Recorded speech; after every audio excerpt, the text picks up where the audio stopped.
Время новостей на канале Абаза. В студии Марина Будба. Здравствуйте. Сегодня в выпуске. Повысить порог явки, убрать графу «против» всех во втором туре президентских выборов. Предложение ЦК Абхазии поступит в отдел по законопроектной деятельности парламента. Правительство Москвы планирует завершить реставрационные работы абхазского павильона на ВДНХ в этом году. Торгпред Олег Парциц проинспектировал ход работ. От макушки до корня лечение пальмы от паразитов проводят в Сухуми в эти дни. 13 лет назад, 29 мая 2011 года, ушел из жизни второй президент Абхазии Сергей Багапш. Сергей Багапш был избран президентом Абхазии в 2004 году. В 2008 во время грузино-южно-осетинского конфликта под руководством главнокомандующего Сергея Багапш вооруженным силам Абхазии удалось восстановить контроль над всей территорией страны, освободив Кадорское ущелье от грузинских вооруженных формирований. Сергей Багапш внес весомый вклад в международное признание Абхазии. При Сергее Багапше состоялось официальное признание Российской Федерации Республики Абхазия как суверенного и независимого государства. Сергей Багапш избирался президентом Абхазии дважды – в 2005 и 2010 годах. Руководители республики возложили цветы к могиле второго президента Абхазии. Почтить память Сергея Васильевича Багапша в село Эчгиар Ачымчирского района, где он похоронен, приехали президент Аслан Бжани, вице-президент Бадра Гунба, спикер парламента Лаша Ашуба, руководитель администрации президента Абисалом Кварча, посол России в Абхазии Михаил Шургалин, члены правительства, депутаты парламента, представители общественности, школьники.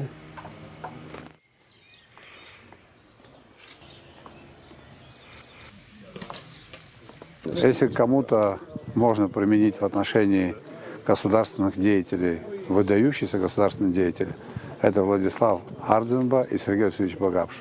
Это две сопоставимые фигуры. Сергей Васильевич оказался на том историческом этапе, когда он смог ситуацию создать в пользу нашего государства, именно создать. Его умение вести переговоры, его авторитет, его гибкость и принципиальность одновременно, его личное человеческое качество, душевное качество, они располагали. Он очень умело мог рассказать свои душевные переживания своей страны передать. В любом случае в переговорах ты всегда имеешь дело с людьми, и человеческие нотки, они для всех дороги. Это он умел очень грамотно.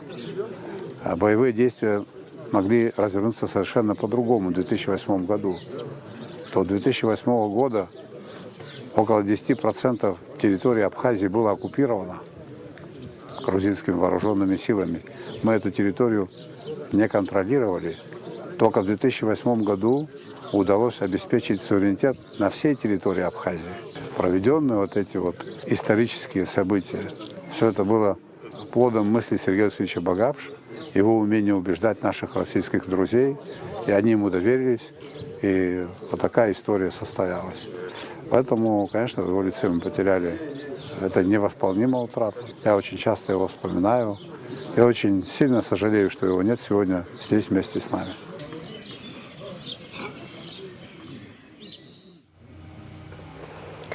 Сергей Багапш очень любил свое село, был радушным хозяином, а еще очень любил охоту.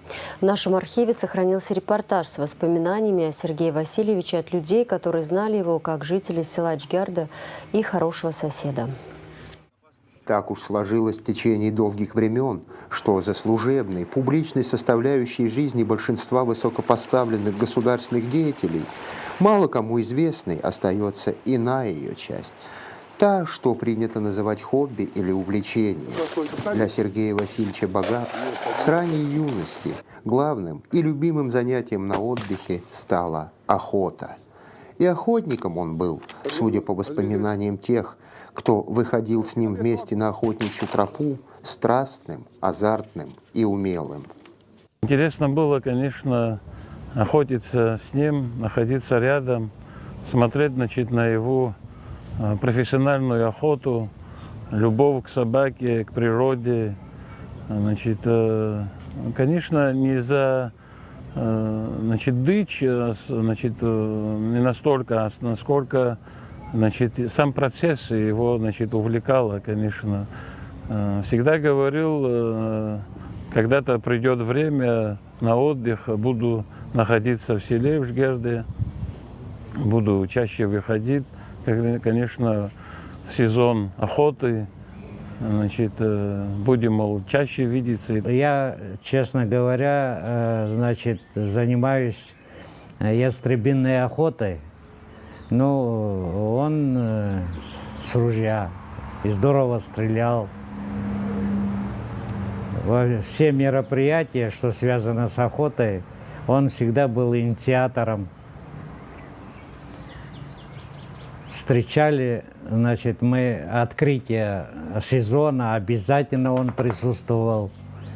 Открытие сезона делалось и в Сухуми, и в Ачимчире, и в Гудауты, Гагра, Пицунда. Вот везде он присутствовал, и он возглавлял вот это мероприятие. Впрочем, охотником Сергей Багапш был настоящим, в том смысле, что добыча охотничьих трофеев, их количество не самое главное. Сергей Васильевич свято соблюдал неписанную охотничью этику и установленные правила охоты, являясь в этом отношении примером охотничьего законопослушия. Стрелял, конечно, отлично, но он не стремился, значит, все подряд, значит, убивать и так далее. Конечно, сам процесс, сам вылет этого перепела, стойка, собаки, значит, приучены, у него всегда были хорошие собаки, приучены. У него, конечно, были возможности, там, как некоторые делают, завлечь там какие-то, значит, диски и так далее, чтобы посадить, значит, браконьерством и так далее. Конечно, он этого не делал. Это, конечно, не отдых, это просто, значит, бесчеловечность.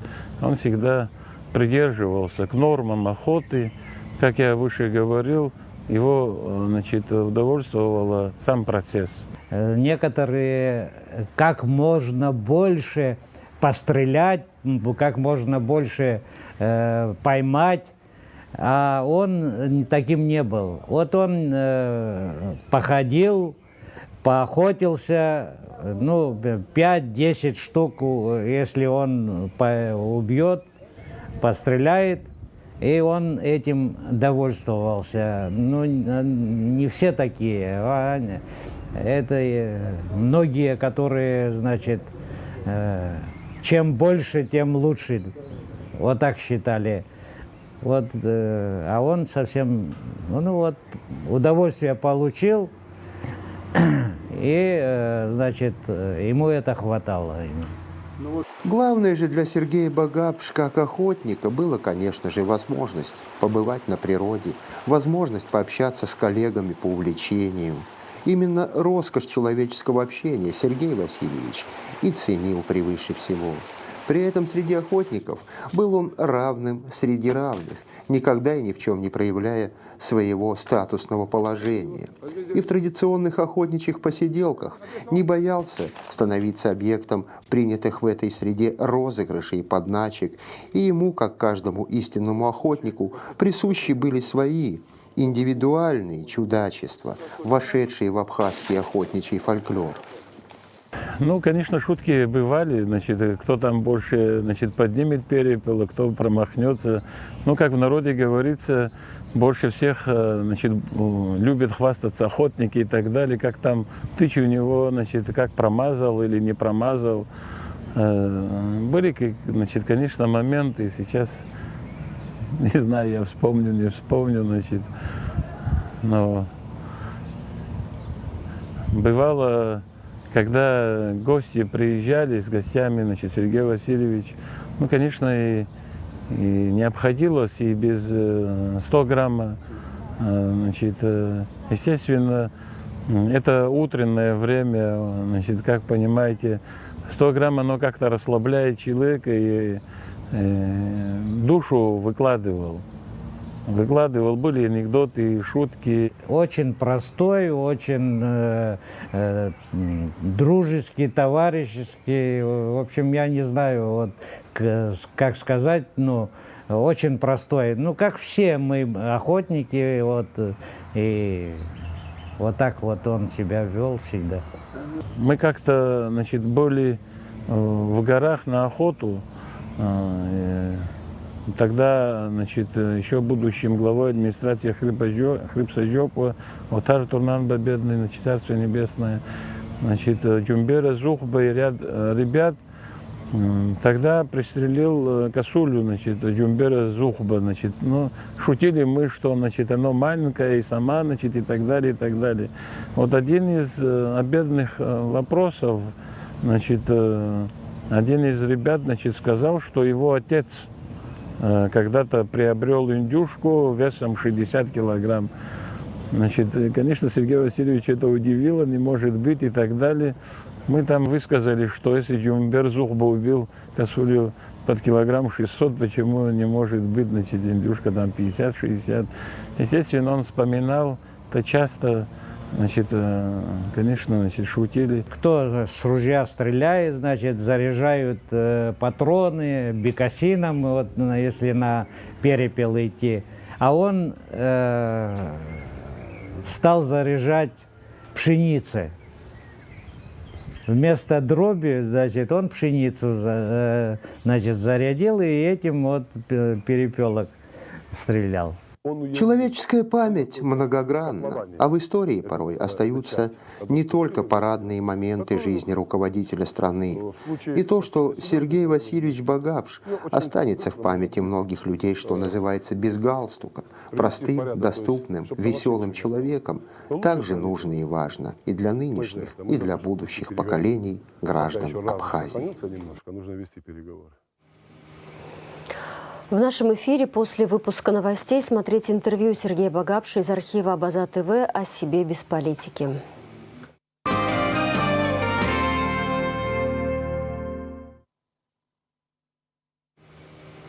Официальная хроника. 29 мая президент Аслан Бжаня провел рабочее совещание на площадке международного аэропорта Сухум имени Владислава Арденба.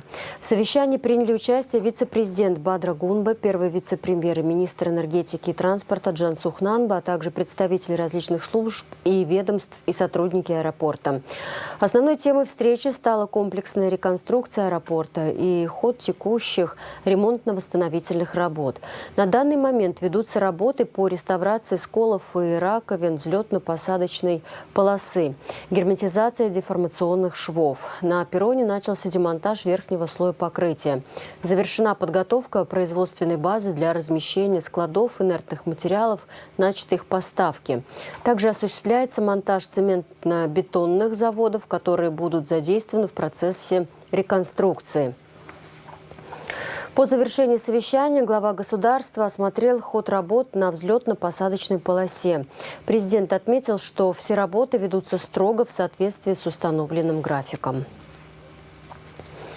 Депутаты обсудили проект положения о молодежном парламенте при Народном собрании. 29 мая под председательством Вианори Беби в парламенте состоялось заседание Комитета по культуре, делам молодежи и спорту, сообщает пресс-служба парламента. В заседании приняли участие спикер парламента Лаша Ашуба, депутаты, представитель президента Абхазии в парламенте Бата Лайба. Целями создания молодежного парламента является развитие законотворческой деятельности среди молодежи, продвижение международных межпарламентских связей и организация взаимодействия молодежи с органами законодательной и исполнительной власти Абхазии, органами местного самоуправления. По итогам обсуждения комитет рекомендует принять данный проект положения на заседании сессии Народного собрания. Повысить порог явки, убрать графу «против всех» во втором туре президентских выборов. Эти и другие изменения в закон о выборах разработала и предложила к рассмотрению Центральная избирательная комиссия. На основе этих рекомендаций в парламенте готовятся поправки к закону. В скором времени их рассмотрят депутаты. Подробнее о предложениях Центра избиркома Надежда Боровикова. Предыдущие выборы президента Абхазии завершились 2 судебными разбирательствами из-за разной трактовки положения о подсчете голосов во втором туре и 2 разными решениями суда. Двусмысленная формулировка об учете голосов против всех во втором туре вызвала споры и конфликты, а в ходе второго суда в кассационной инстанции комплекс правительственных зданий взяли штурмом. В результате суд вынес решение, были назначены повторные выборы, но спорная формулировка в законе так и осталась. Спустя 4 года в парламенте Абхазии по предложению Центральной избирательной комиссии готовятся поправки к закону, в том числе в отношении графы «против всех» в первом туре. Вот в первом туре графа «против всех» она присутствует, но нет, на наш взгляд, юридической силы. Что это означает? Вот, к примеру, если графа «против всех» набирает лидирующие позиции, первое место, допустим, да, в законе не прописано о том, что надо назначать новые выборы. Мы предлагаем, в случае, если волеизъявление наших граждан будет выражаться в том виде, что они против тех кандидатов, которые зарегистрировались, мы предлагаем новые выборы с новыми кандидатами проводить. Если в первом туре графа «против всех» получает второе место, то Центр избирком предлагает выводить во второй тур только одного кандидата и дать возможность голосовать за него или против. Первое место кандидат набирает, второе место, условно говоря, набирает графа «против всех». Вот. Ну и, соответственно, графа «против всех», она во втором туре должна принимать участие в виде «за» и «против» того кандидата, который набирает простое большинство. Закон сегодня гласит о том, что во второй тур может попасть в таком случае, кто набирает третье место. Мы предлагаем, чтобы исключить возможность того кандидата, который не набрал ни первое, ни второе место, исключить такого кандидата из второго тура. Потому что сам факт уже того, что он не набрал лидирующие позиции, говорит о том, что его во второй тур включать нецелесообразно. Смысл судебных разбирательств по итогам прошлых выборов сводился к тому, должен ли победитель набрать больше голосов, чем его оппонент, или больше, чем оппонент и графа «против всех» вместе взятые. Суд первой инстанции вынес решение, что суммировать голоса не нужно, а кассационная инстанция решила наоборот. Сегодня ЦИК предлагает исключить из второго тура графу «против всех». Чтобы не было повторных таких действий, мы предложили уйти вообще от этой конфликтной ситуации. Так, каким образом? То есть в первом туре в любом случае есть графа «против всех», но если она не набирает ни первое, ни второе место, чтобы во второй тур попали 2 кандидата, которые набрали наиболее количество голосов, чем все остальные. Вот. И они уже, чтобы, если говорить коротко, 1 на 1 выясняли между собой отношения, и кто выиграет простым большинством, чтобы его объявить избранным президентом. Еще одна проблема выборного законодательства, проявившая себя в ходе прошлых выборов, сроки судебных разбирательств по выборным делам не коррелируются со сроками проведения инаугурации избранного президента. Первое решение Верховного суда, оно было до инаугурации президента. Вот. А второе решение вышестоящего кассационной инстанции, оно уже было после инаугурации президента. Вот. И, соответственно, после инаугурации президента, если суд выносит решение, что он незаконно был избран, значит, он не имел права подписывать указы, подписывать законы, которые принимает парламент. Вот. Поэтому они уже юридическую силу не имеют. Вот, чтобы таких вот казусов не происходило, одно из наших предложений в нашем проекте заключалось в том, чтобы вернуться к старой редакции 2004 года, где изложено, что обжаловать решение Центральной избирательной комиссии можно до инаугурации. Центр избирком коллегиальным решением также предлагает повысить порог явки во втором туре президентских выборов. Требование первого тура гласит о том, чтобы выборы считались состоявшимися, 50+1 должно в процентном соотношении явки должно быть. 50+1 голос, да? Вот, избиратель, который голосует. А второй тур говорит о том, что 25% порог явки должен быть. Мы предложили вот этот вот порог явки во втором туре увеличить до 35 вместо 25 для того, чтобы подчеркнуть легитимность избранного президента. Все-таки 25% порог явки, это, грубо говоря, если у нас около 135 тысяч избирателей, то четверть это уже вот 30, грубо говоря, 35 тысяч человек. Вот. 35 тысяч человек, из них половина, если проголосуют за того или иного, то 35 можно еще поделить, там, да, вот, ну, 17-18 тысяч человек могут избрать, гипотетически я говорю, избрать главу государства. Поэтому, чтобы увеличить вот этот процент на 10%, я думаю, учитывая, что у нас порог явки всегда он повышенный, никакой опасности для кандидатов, я думаю, это не несет. А что касается легитимности их, в глазах народа оно увеличится. На парламентских выборах тоже применяются нормы, достаточно сомнительные с точки зрения справедливости. Например, в том, что касается испорченных бюллетеней. В одном из округов, по-моему, 18 это был, два кандидата баллотировались, Таркил и Лакербая. Лакербая Леонид Иванович выиграл на 81 голос своего единственного оппонента. Вот. Но испорченных, которые Центральная комиссия из-за того, что они были неправильно заполнены, из-за того, что невозможно было определить, за кого они голосуют, таких бюллетеней было 82.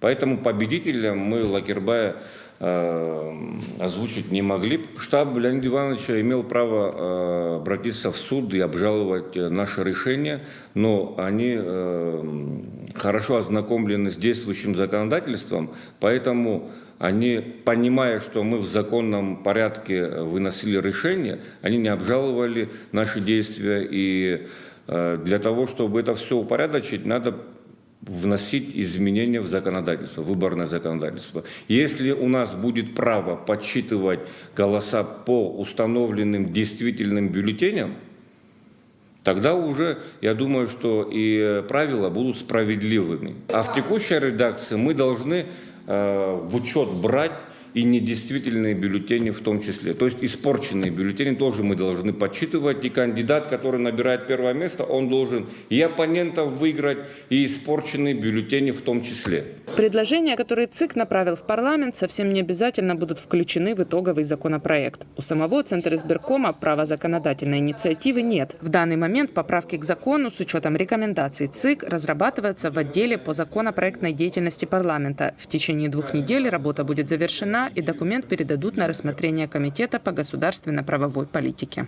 Надежда Боровикова, Турник Камичпа, Абаза ТВ. В четверг, 30 мая, состоится очередное заседание Кабинета министров Абхазии. В повестке дня ряд вопросов, в частности, отчет о выполнении программных мероприятий по государственной целевой программе «Жилище 2023-2025», о мерах по льготному обеспечению лекарственными средствами и медицинскими изделиями инвалидов Отечественной войны народа Абхазии, об установлении ежемесячной доплаты к пенсиям отдельным категориям пенсионеров граждан Республики Абхазии, не являющихся получателями пенсий и иных социальных выплат иностранного государства, об организации проведения медико-социальной экспертизы и другие вопросы. Создать единую систему хранения, использования и защиты государственных информресурсов и баз данных в Абхазии планируют к концу 2025 – началу 2026 года.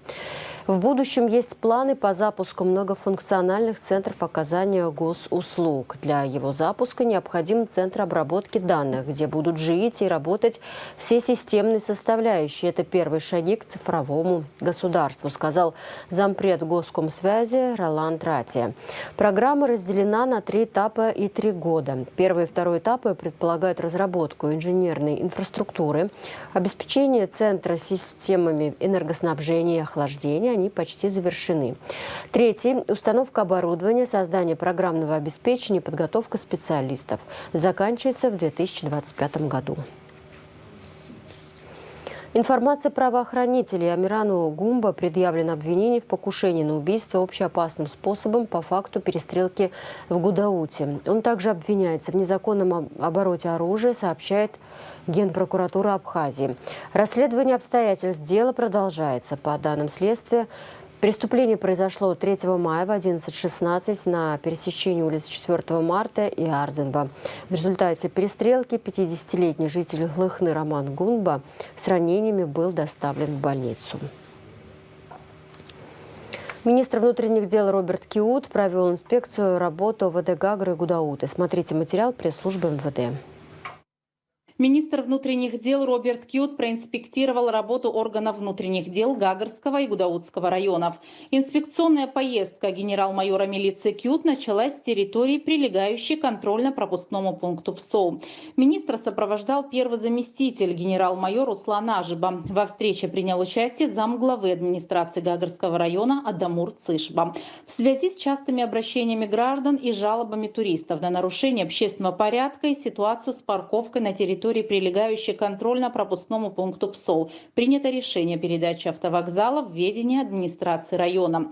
Осуществляя административное управление, руководство района совместно с милицией разработает дорожную карту, согласно которой у въезда на обозначенную территорию установят шлагбаум. Эта мера позволит минимизировать нарушение правил дорожного движения водителями транспортных средств различной категории и улучшить ситуацию с парковкой на территории, прилегающей к контрольно-пропускному пункту ПСО. В остальном надо будет усиление. Усиление тоже отправим сюда, в любом случае, потому что сейчас у нас тоже скоро выпуски начинаются. Мы будем отправлять вам людей тоже достаточное количество, в принципе, по обеспечению безопасности. Экипажи определишь, будут работать. Главное установить порядок по той схеме, которую вы предоставите, а там дальше уже, я думаю, мы все справимся. Министр Роберт Киут поручил сотрудникам в кратчайшие сроки навести порядок на выезде с границы, упорядочить парковку машины, запретить стоянку автотранспорта в местах, запрещенных для парковки. Ответственность за исполнение поручений возложена на начальника ОВД по Гагарскому району Дениса Айба. Далее обсуждение общего положения дел в Гагарском районе продолжилось в стенах ОВД. Основной проблемой начальник милиции Айба обозначил кадровый дефицит. Ее руководство МВД будет решать ротация кадров. В частности, в Гагарский район, который является основным местом посещения туристов, будут командированы выпускники Абхазской школы милиции и профильных вузов России. Молодежь смогла бы дальше здесь, как говорится, продолжить свою службу. Укрепление вот этих позиций, не хватающих, они, скажу так, сегодня основные. Почему никто не хочет работать в ПС? Потому что это повседневная, рутинная работа, как говорится, по-другому каждый себя видит. Это, в том числе, тебе нехватка пули не ГАИ, есть даже Чернов. Первый заместитель министра внутренних дел генерал-майор милиции Руслан Ажиба, курирующий направление криминальной милиции, поручил сотрудникам наладить тесное взаимодействие с собственниками крупных туристических объектов. Он подчеркнул важность установления камер видеонаблюдения в домах отдыха и местах массового скопления людей. Нам вот сейчас то, что было сказано начальником, что камеры будут устанавливать, нам, конечно, сильно поможет в дальнейшей работе. По последним кражам мы в основном закрепились именно по этому, по камерам. Да. Руководители Министерства внутренних дел также потребовали усилить работу КПМ МЮСЭРа, крупнейшего поста ГАИ в районе. Далее совещание продолжилось в отделе внутренних дел Гудаутского района, который становится все более популярным для отдыха туристов в летний курортный сезон. О положении дел доложил начальник ОВД Зос Магицба. На сегодняшний день ОВД по Гудаутскому району личный состав мы перевели на усиленный режим работы. На сегодняшний день у нас подготовлен план на летний курортный сезон. В прошлом году личный состав полностью мы охватывали такие места, но в этом году у нас появились новые вот эти курортные места, имею в виду гостиницы новые какие-то появились. Министр Роберт Киут, заслушав отчет, отметил, что Гудаутский район остается самым сложным в плане обеспечения безопасности дорожного движения. В этой связи генерал-майор милиции Киут поручил усилить работу ГАИ района. Кроме того, министр подчеркнул важность вежливого и корректного общения с гражданами и гостями страны. Мы все делаем общее дело. Только в активной совместной работе мы сможем достичь нужного результата. От вашей манеры общения с людьми, в том числе, строится впечатление о нашей республике, резюмировал генерал-майор милиции Роберт Киут. Криптоферму на 35 аппаратов для майнинга обнаружили сотрудники ГТК совместно с сотрудниками СГБ Республики Очимчирского РОВД в селе Атара-Абхазская. Майнинговая ферма располагалась в подсобном помещении на территории приусадебного участка, принадлежащего гражданину Абхазии Баргашил, сообщает пресс-служба ГТК. По предварительным оценкам, потребляемая этим оборудованием мощность электроэнергии составляет порядка 122 киловатт-часа. Аппараты изъяли. Материалы дела направлены в отдел дознаний таможенных расследований ГТК Абхазии. Новости медицины. При содействии Министерства здравоохранения врач-сурдолог Павел Казаков проводит консультации в районах страны. Министр здравоохранения Эдуард Будба встретился с врачом во время его работы в городе Гагра. Павел Казаков рассказал, что консультацию могут получить как взрослые, так и дети с 3 лет. Осмотр проводится в мобильном диагностическом центре. С 29 по 31 мая включительно мобильный комплекс будет расположен в городе Гудаута на территории Центральной районной больницы. Время приема с 10 до 18:30. Практически завершена замена ЛЭП в Верхней Шере. В рамках запланированных работ по улучшению качества электроснабжения Сухумского района на 2024 год энергетики района заменили линии электропередач по улице Ишерской в селе Верхняя Шера. По словам директора Сухумского районного филиала Черноморэнерго Даура Читанава, протяженность линии 1 километр, установлено 24 железобетонных опор. Глава села Надбей-Хварцкий сообщил, что жители улицы испытывали проблемы с энергоснабжением. В селе Верхняя Шера, сейчас мы где находимся, проводятся работы по замене линии электропередач 0,4 киловольт. Это запланированные работы на 2024 год. Сейчас вы видите замену проводов и переподключение абонентов. Работа была начата приблизительно 2 недели назад. Были отгружены здесь опоры электропередач. А сейчас мы непосредственно подвеска и переподключение. У нас данная линия составляет около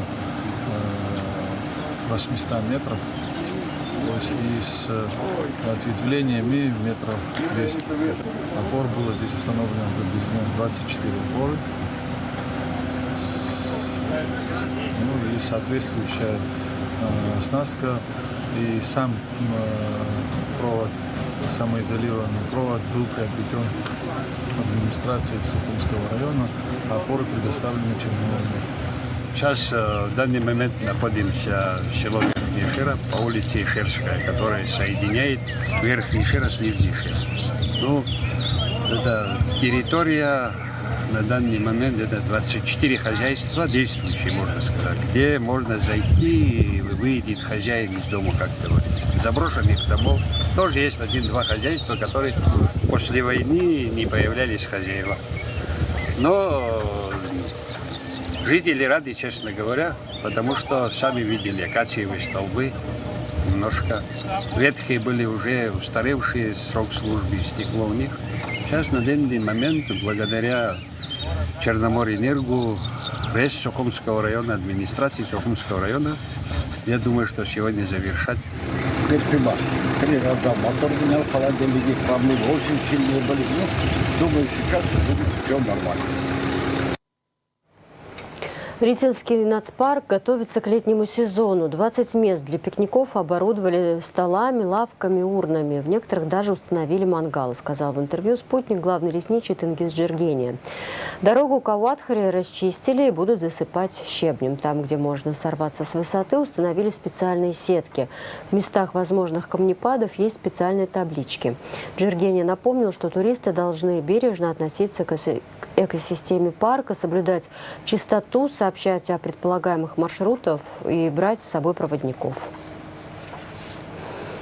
В этом году правительство Москвы планирует завершить реставрационные работы абхазского павильона на ВДНХ. Об этом сообщает торгпредставительство Абхазии в России. Торговый представитель Олег Барцец проинспектировал ход реставрационных работ национального павильона Республики Абхазия на ВДНХ и провел совещание с участием ответственных служб. Слово Элеоноре Гилаян. Торгпред Абхазии в России Олег Барцыц проверил ход ремонтно-восстановительных работ, производимых на торгово-выставочном павильоне Республики Абхазия в Москве. Также он провел рабочее совещание с участием первого заместителя генерального директора ВДНХ Александра Тарасова, руководителей подрядных организаций и представителей профильных департаментов правительства Москвы. Участники совещания проинформировали Олега Барцыц о ходе заключительного этапа восстановительных работ и сроках сдачи объекта. Мы уже, в принципе, перешли к финальной стадии, то есть сейчас делается фриз, после которого будет шлифовка, циклевка и, соответственно, покрытие паркета лаком. Из таких глобальных работ у нас осталось еще это работа с полами террацию. В настоящий момент подготовлено основание, сделаны, соответственно, схемы, поскольку пол заливается по определенному рисунку. В ближайшее время мы планируем как раз уже выставлять эту схему и приступить к заливкам. То есть мы планируем, что где-то до конца июня мы основную базу пола зальем, и дальше уже начнутся финишные работы по также шлифовке, гидрофобизации данного объема. Из общестроительных работ у нас осталось сейчас еще работа с крыльцом по улице, если говорить. И, наверное, такие глобальные работы – это реставрация оселкового мрамора на 2 колоннах. Российская сторона заверила абхазских представителей, что, несмотря на существующие сложности объективного характера, все необходимые работы будут выполнены в оговоренные сроки и на высоком качественном уровне. Мы воссоздаем полы 1952 года из бетонно-мозаичного террацио, полностью повторяем исторический рисунок и привязываем его к фактическому зданию, потому что у здания есть уже историческая кривизна, это достаточно сложно, но у нас четкие геометрические формы, поэтому мы вписываем их в сам объект. И контур ковра состоит из очень мелкого рисунка. Это вот такие маленькие кубики. Их большое количество. Здесь их 400 с чем-то штучек. И здесь, в принципе, рисунок получается очень сложным для бетона, потому что в каждый кусочек заливаться будет бетон отдельным элементом. И дальше шлифоваться и полироваться. Поэтому это для бетона это очень сложная работа. Уже мы начали выставлять рисунок. Немножко вносим корректировки более современные сейчас для того, чтобы линии были более ровные. Мы используем рельс-формы, но это визуально никак не будет влиять, но немножко современного все-таки добавляем в работу. Национальный центр Абхазии в Москве станет масштабной и амбициозной площадкой для наших соотечественников, проживающих в России, гостей столицы из дальнего и ближнего зарубежья и всех россиян, которые знают и любят Абхазию, уверяет сам торговый представитель Абхазии в России Олег Барцыц. И еще раз заострили внимание наших российских коллег и руководителей ВДНХ, и руководителей подрядных организаций, и руководства профильных департаментов правительства Москвы о том, что необходимо выдерживать обозначенные сроки для того, чтобы павильон мог заработать в полном объеме как визитная карточка нашей страны в Российской Федерации на очень важном, очень амбициозном, экскурсионном, выставочном, конгрессном пространстве в России. Для Абхазии это очень важно, поскольку здесь будут реализовываться масса мероприятий. Это и мероприятия с участием наших мастеров культуры, с участием нашей диаспоры, наших детских коллективов творческих. Кроме того, профильные выставки, которые обязательно должны здесь развернуться. И таким образом мы будем рассказывать москвичам, россиянам, гостям из дальнего и ближнего зарубежья, гостям столицы, о том, что представляет из себя сегодняшняя современная Абхазия с ее богатой культурой, с ее трудолюбивым народом, с ее устремлениями к тому, чтобы открывать для себя мир, открыться миру, для того, чтобы как можно большее количество людей узнали о нашей стране. Напомним, масштабные реставрационные и реконструкционные работы павильона Абхазия проводятся с 2017 года. Ныне абхазский павильон построили в стиле сталинский ампир в 1954 году.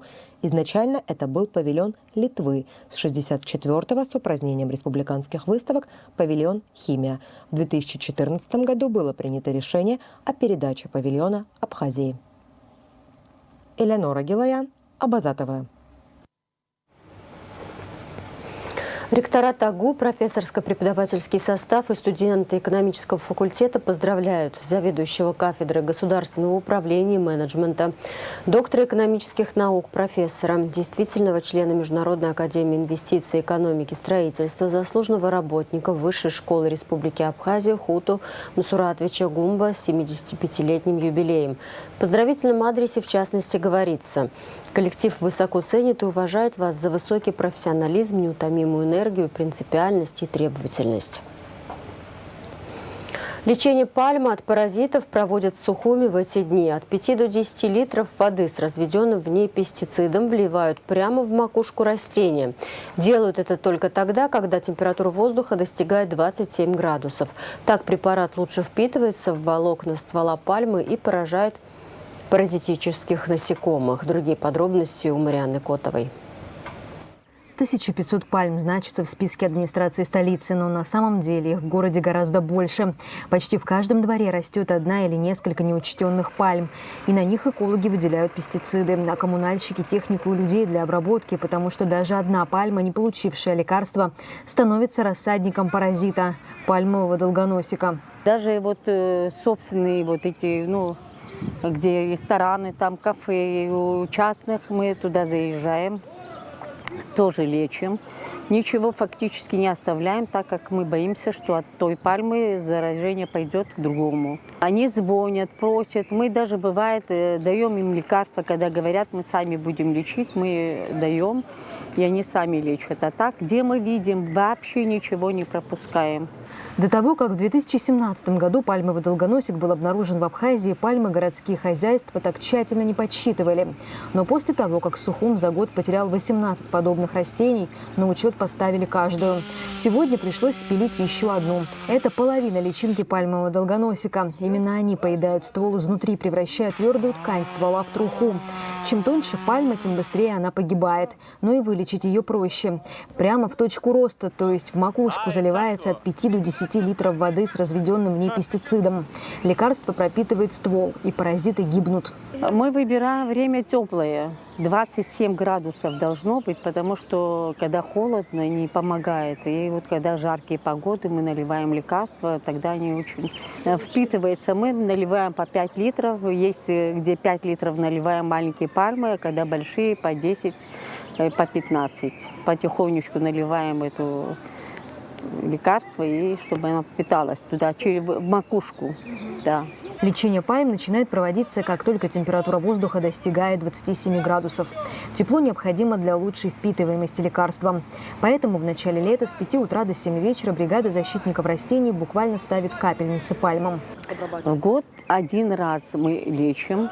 Бывает по второму кругу тоже вот по набережной Кановские пальмы, вот эти по 2 раза в том году лечили, потому что мы очень много бабочек увидели. Мы тут же их взяли, этих бабочек поймали, даже в экологию понесли, и они после этого 2 раза лечили. Многим из сухумских пальм более 120 лет. Все эти годы уход за ними предполагал лишь периодическую обрезку. Теперь же на поддержание их жизни приходится выделять определенные финансовые средства. Иначе пальмы, визитные карточки абхазской столицы, останутся только на старых фото. Марианна Котова, Сосрык Вагухава, Абаза ТВ. В завершении выпуска прогноз погоды.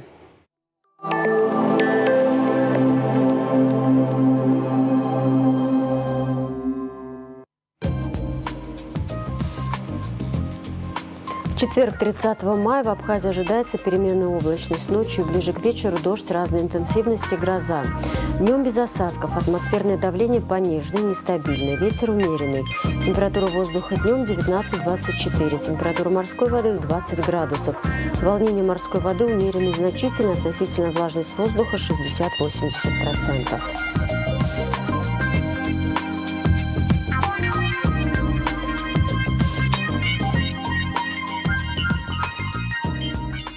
На этом пока все. За развитием событий следите вместе с нами. До встречи.